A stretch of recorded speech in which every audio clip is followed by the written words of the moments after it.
इंद्रजित भालेराव सरांची एक कविता ही ज्याच्या हाताने मला आयडियल महाराष्ट्र पुरस्कार मिळाला होता केसरीतर्फे, त्यांची ही कविता. काट्या कुट्याचा तुडवीत रस्ता, माझ्या गावाकडे चल माझ्या दोस्ता. काट्या कुट्याचा तुडवीत रस्ता, माझ्या गावाकडे चल माझ्या दोस्ता.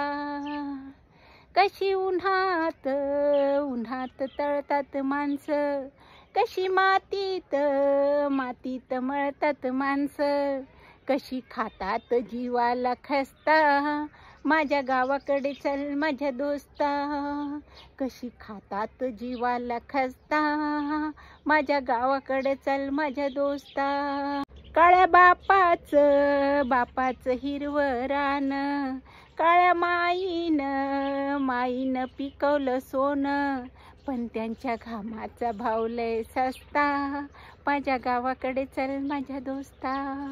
पण त्यांच्या घामाचा भाव लय सस्ता, माझ्या गावाकडे चल माझ्या दोस्ता.